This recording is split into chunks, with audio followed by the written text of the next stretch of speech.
Everybody has a bad night.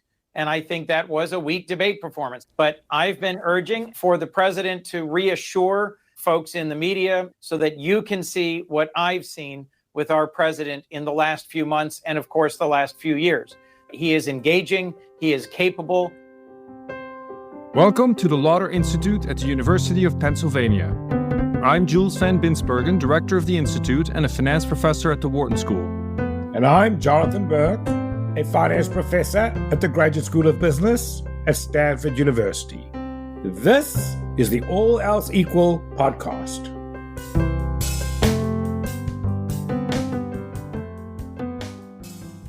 Welcome back, everybody. Today, we're going to talk about an interesting concept called preference falsification. Jules, what is preference falsification? Well, Jonathan, preference falsification is this idea that because of social pressure, you are actually saying things that you don't actually believe to be true, but you just say them because you think other people want to hear it.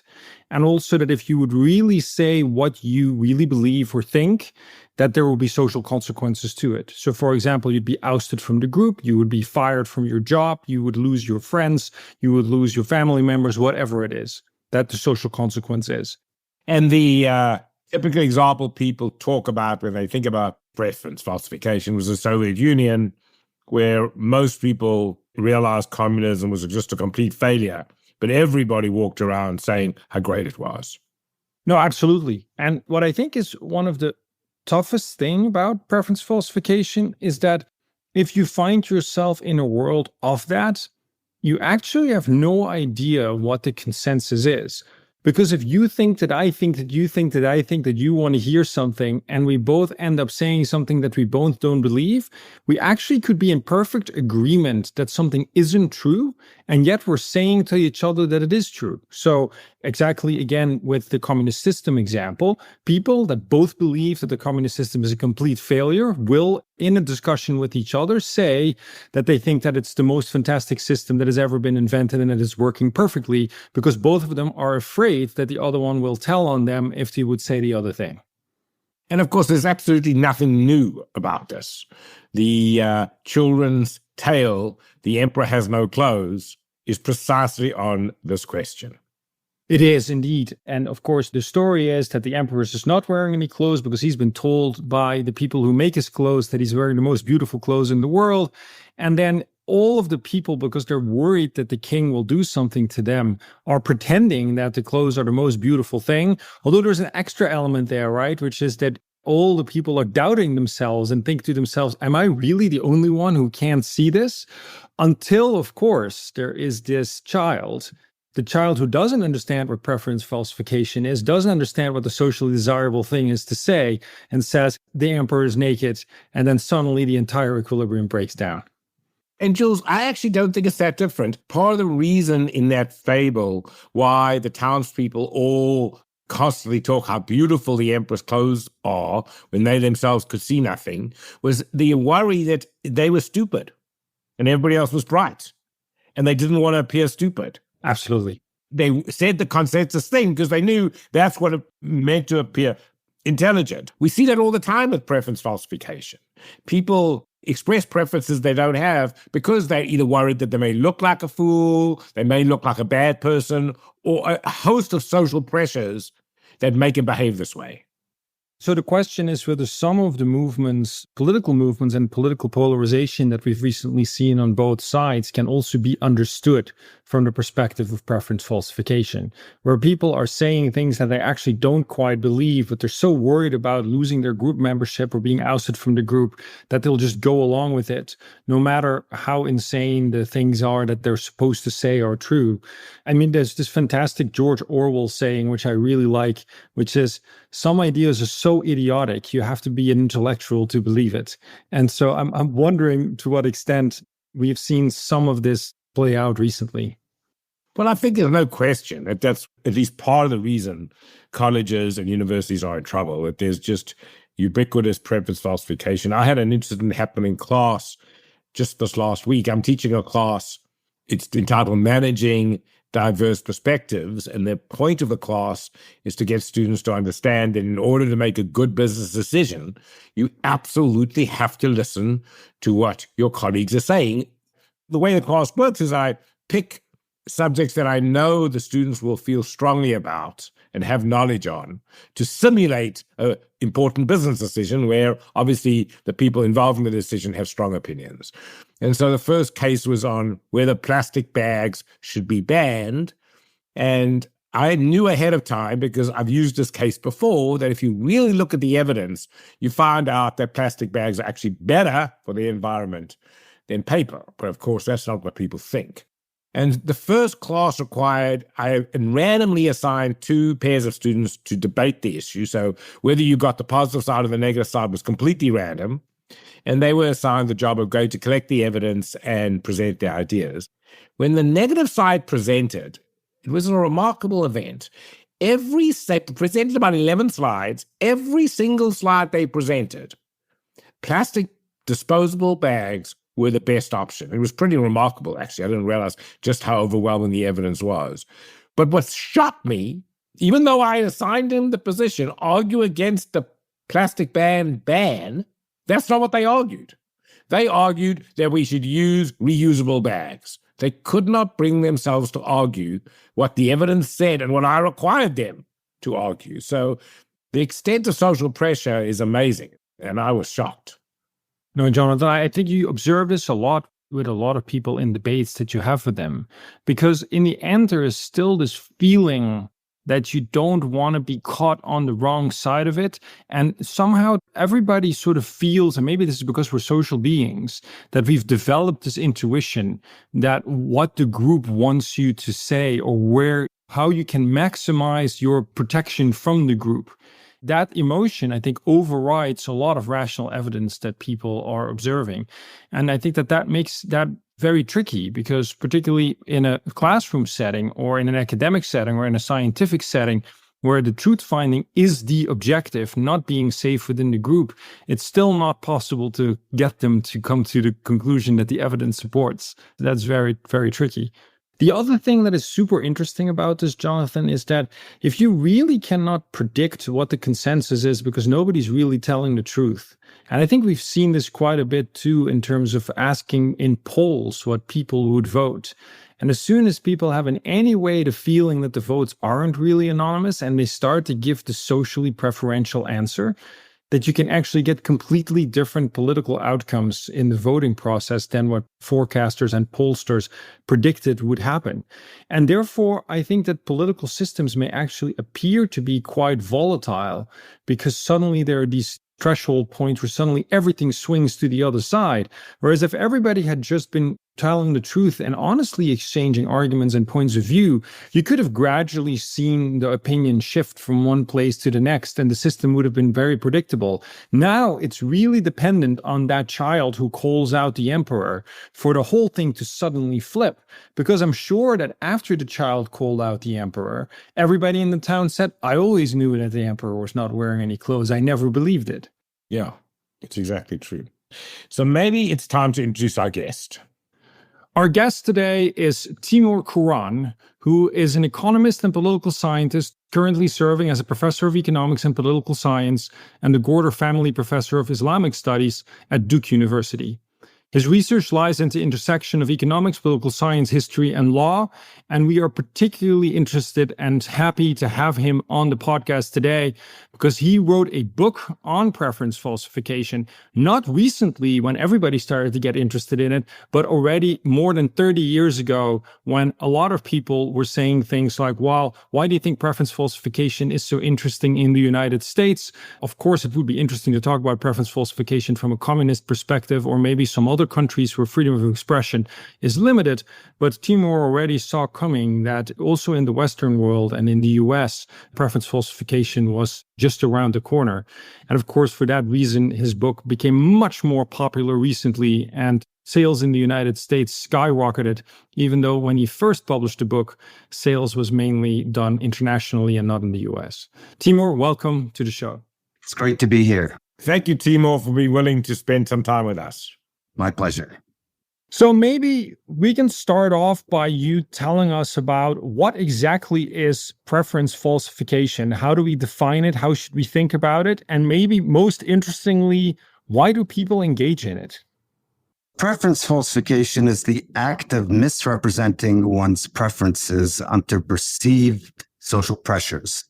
The social pressures need not be genuine. There are situations where people falsify their preferences, believing wrongly that most people disagree with them and that they will be sanctioned for expressing their preferences.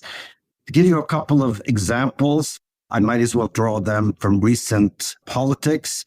As Biden was declining in mental capacity, evidence of his decline was emerging, but many people who were in the Democratic camp who disagreed with the decision to make Biden the Democratic nominee were afraid to say so. And for months, in fact, years on end, they said in public that he was healthy when they knew, and that he would be a good nominee when they knew that there was a big danger. The reason they did this was to avoid ostracism, avoid criticism, to avoid being kicked out of the Democratic camp.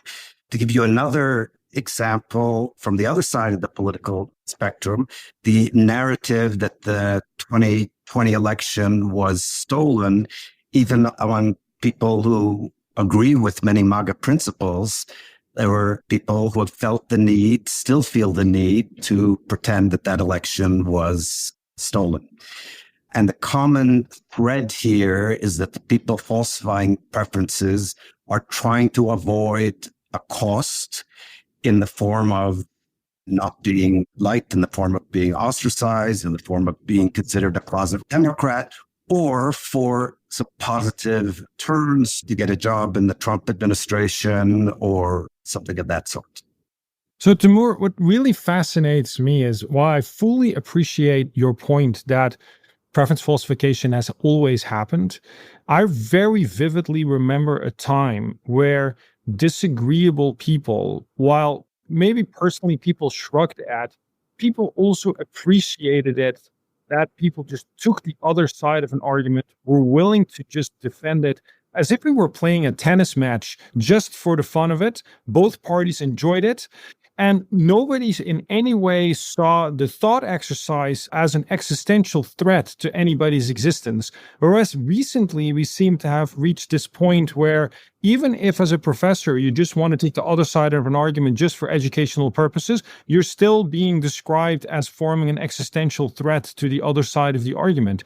So clearly, there are cultural forces that make one equilibrium versus the other equilibrium happen. I'm trying to figure out how we got to this really bad equilibrium and how we can get back to a normal state where we can all have interesting conversations with each other. I love it when people, even if I know they don't believe it, just argue the other side, because I appreciate the art of the argument in and of itself. No, this is absolutely right. In the United States, we've experienced a major transition over the last half century. There was a time, in fact, not too long ago, where you could, in American universities, take positions that were disagreeable to a majority and people would, still respect you. You wouldn't get ostracized. That has changed dramatically. And I think the history of a book that I wrote on this topic, on preference falsification, Private Truths, Public Lies, I think provides some interesting insights on this. When I was writing it, and the earliest papers on this were published in 1987, the book came out in 1995. As I was presenting the early papers in workshops, these were typically economics or political science workshops, a common reaction that I got from professors was, what you're explaining, the world that you're describing fits India perfectly. It fits the Middle East perfectly. It fits communist Eastern Europe. This is before 1989. But what does it have to do with the United States? We have the Bill of Rights. We have the First Amendment. We have free universities. It doesn't apply to us. So the book was initially, when it came out, it was more popular outside the Anglo-American world. It was more popular in the global South than here. But in the last 10 years, the book has enjoyed a resurgence of interest in the United States precisely because of the phenomenon you just described, that we no longer feel free to express views that members of our tribe, if you will find disagreeable. So it's possible to transition for a liberal society to transition to one that is quite similar to the Indian society or Middle Eastern society or the communist society that people had in mind when they were critiquing my work as being more narrowly focused than I intended, I was trying to make, or that I was claiming. So I'm really curious about, you write this book in the early 90s, right? So then, you essentially get this criticism, oh, this doesn't apply to us. And then pretty much you observe American society gradually descending into this behavior. When was the first time then that you thought to yourself, because you must have recognized this earlier than anybody else, given that this was your area of research, when did you identify it and what do you think caused the transition to start? Because my biggest surprise is that I understand that totalitarian stuff can be imposed on people from above, but I would never have expected it to arise from the grassroots up. And I don't know whether there are other examples in your book where you can see that this behavior, maybe I'm wrong, but it seems to me that it almost naturally started arising without anybody necessarily imposing it. Is that right? That's absolutely right. And the process was already, the transition that you mentioned eloquently, that was already in motion when I was writing. So the examples originally, as I had planned the book, there was, of course, going to be the theory that is developed in many chapters, but there were also going to be two running examples. One was the persistence of communism and the sudden fall of communism and why it came as a surprise and so on. The other was about India's caste system, why India's caste system has been so persistent, even when it has been outlawed, how the ideology of caste, the ideology behind it persists and so on. But in the course of presenting papers on these subjects where I used these examples, because I got pushback from people saying it doesn't apply to the United States, I added chapters on affirmative action and the persistence of Jim Crow in an earlier period. So I thought it was already in progress, and I thought there was a great deal of preference falsification then on affirmative action, for example, racial affirmative action. I was living in California at the time, there had been a ballot measure in which a clear majority expressed opposition to affirmative action, yet in public, most people supported it in face-to-face interviews. There was a clear indication that there was a lot of preference falsification, and that has been repeated in, Jonathan, you're in California, you can correct me if I'm wrong, but it was recently, wasn't there a proposition in which a clear majority opposed affirmative action?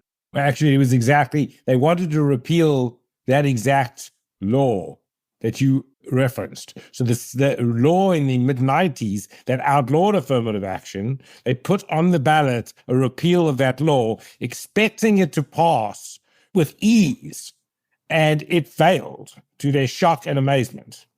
Yes.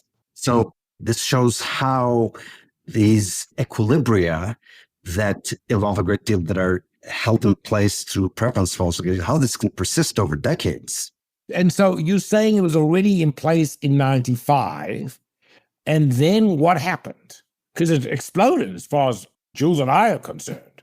It did explode, and it started spreading from universities to various organizations, and it morphed eventually into what is known as DEI, diversity, equity, and inclusion, which was the more aggressive form of affirmative action that applies not only to admissions, but applies also to the life of campus and how students and faculty of different ethnic groups interact with each other. And of course, DEI encompasses not just racial differences and ethnic differences, but also gender differences and sexual orientation differences and many different cleavages on campus.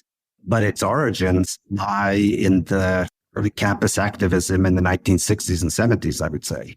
I mean, that's really interesting, I have to say. I mean, has your research shown any particular mechanism to counter the effects? There's certain institutions that we can put in place to make it harder to transition from a liberal order or a free society to one like the one we're living in the United States, where there are sharp limits to what we can say, no matter where we stand politically. Now, one thing is we can bind ourselves against taking measures that will make people afraid to speak honestly. Institutional neutrality at universities is the principle that universities take political positions only when their core mission is at stake. Otherwise, they don't get involved in public controversies in daily politics. They don't issue statements in favor of one group or another. Now, why is institutional neutrality critical to free discourse, honest discourse? It's because if your own institution is a particular position, you will feel somewhat intimidated in taking positions that go in the opposite direction, pursuing a project that might lead to conclusions at odds with that position. So institutional neutrality is one. There are institutions that protect whistleblowers. Universities or organizations generally can make a point, and this would have to come from the very top, of communicating to everyone who joins the organization that honest feedback is welcomed, even if the administration disagrees with it. When I went to college and when I went to graduate school, in both cases, the president of the university made a point of saying, this is not a university that you attend to feel comfortable. If we are doing our job, you are going to feel uncomfortable every day because you're going to participate in robust discussions and people are going to speak their minds, and this is what you come here for. Now, something has changed in the transition that Jules mentioned. During this transition, we moved from a situation where universities are places where we expect to encounter objections to whatever we think. We expect to see things from have people make us see things from a different perspective. And we see that as a healthy part of developing our intellect. We've moved from that situation to one where universities see as one of their missions to make students comfortable all the time. So this has also contributed to the distortions of public discourse that have occurred at universities, and the same thing has happened at organizations. Now, you mentioned the end of communism. Obviously, these things can eventually fail. Tell us about how everything collapsed in communism and whether you think we might see something like that here. So equilibria built on lies of various kinds, people expressing preferences that they don't hold, people saying things that they know are not true. These equilibria can be very fragile because people who are falsifying their preferences, people who are not being honest about what they actually know, who are pretending that the world is different from what they actually see and hear, they're looking for a way out. It's costly to individuals. We are social animals. We want to be liked. We want to be accepted. But at the same, we are also individuals who like to be taken seriously for what we really are. Now, how much weight we put on one versus the other, this is going to differ across individuals. But there will be, in an equilibrium built on lies, there will be people who are waiting for an opportunity to start speaking the truth, to start saying what they really believe in. And the more inefficient the system becomes because of groupthink, because people are not expressing themselves truthfully, because people are not pointing to real problems or pretending that the problems lie somewhere else. They're all focused publicly on phony problems, and they're not really addressing the real problem. Efficiency declines. Problems multiply. This is exactly what happened in the Soviet Union.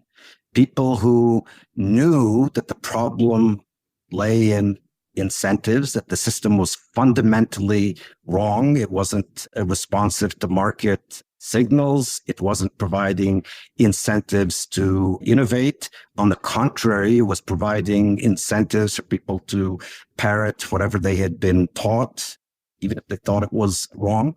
Well, the system started getting less and less efficient. And the Soviet system did not exist in a bubble. It existed in a world where people who were in a different equilibrium were more efficient. They were innovating more. They had higher standards of living. People in East Germany could see that West Germans were living much, much better. A lot of people were waiting for an opportunity to start speaking the truth, to start saying they didn't like their regime. Now, we cannot know exactly the distribution of people's thresholds, the distribution of the thresholds at which people will switch from participating in the groupthink to calling a spade a spade. Can't know exactly. We can't know exactly how many people will have to make the move for a cascade to take place, a cascade whereby huge numbers of individuals follow the initial challengers, the people who start a movement against the regime. We can't know that. So there are lots of small acts of disobedience that get crushed. In the case of the Soviet Union, this was the case. Before 1989, before the Berlin Wall was breached, there were many little acts of disobedience that didn't catch fire. In the case of Tunisia, speaking of fire, the Arab Spring was started by a man who self-immolated. He was a street seller, and his cart was confiscated by the police, and he understood that they wanted a bribe. He didn't have the money. In desperation, this had probably happened to him before. In desperation, he poured gasoline over himself and burned himself to death. Was that the first self-immolation in Tunisia by frustrated street sellers? No, there had been hundreds before. In Tunisia, in Algeria, in other places. There have been many since that have not started a revolution.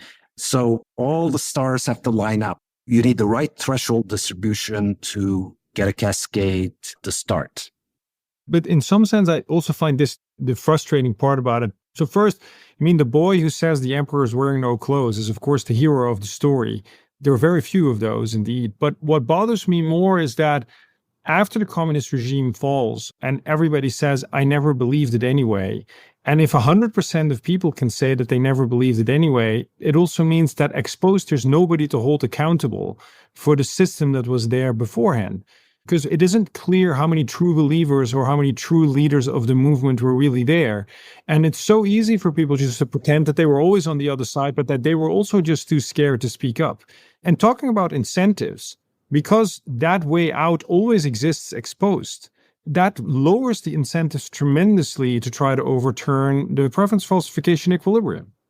It's a matter of degree, though. I mean, you're absolutely right. And after the East European regimes fell, there were very few people who would admit to having been true believers. Everybody pretended that they were aware. Actually, I was a social democrat, but I have a family to feed and I had to go along.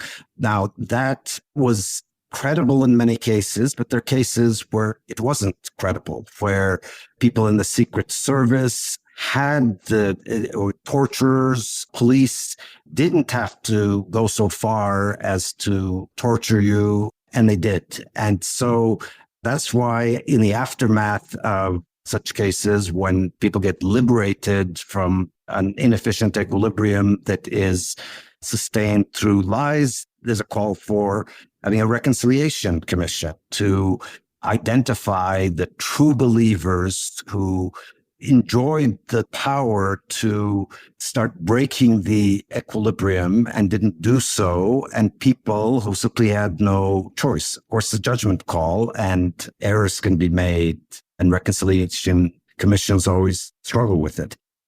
Timur, it's been really interesting. I mean, what I find most, and I think Jules finds this too, is the fact that you studied this long before it became an issue. You know, that's the mark of a true scholar, as far as I'm concerned. Not somebody who afterwards basically says, oh, this is what's going on, but before is able to predict what's happening. I think that's very impressive. I appreciate that. I should point out that this general theme is not one that I invented. Machiavelli was aware of this, that people don't always tell you the truth. If you hold a lot of power, people have the incentive to tell you what you want to hear. That's a form of preference falsification. That's knowledge falsification. And Machiavelli talks about various measures that a wise ruler will take to get unfiltered information, which he needs. So there are many other thinkers, and I would say the founders of the United States also were quite aware of that. What I would really hope is that I understand how in profit-maximizing organizations and in political parties and in all of these places, these issues are important and these power plays are important. But what I would really hope is that within universities, we take the people that are willing to shout that the emperor is not wearing clothes and we put them on a pedestal, even when they're wrong. Because the courage it takes to say what you think, despite the social pressure in the other direction, is something that we need explicit incentives to encourage. And we need to allow people to have the wrong theories and to say the wrong things. And I do actually think that universities have all the means, as well as potentially the culture, to make this happen. It's a pity that we're not seeing it more. There's some institutions that are explicitly doing it. But if we could get that done, I think that would be a major improvement.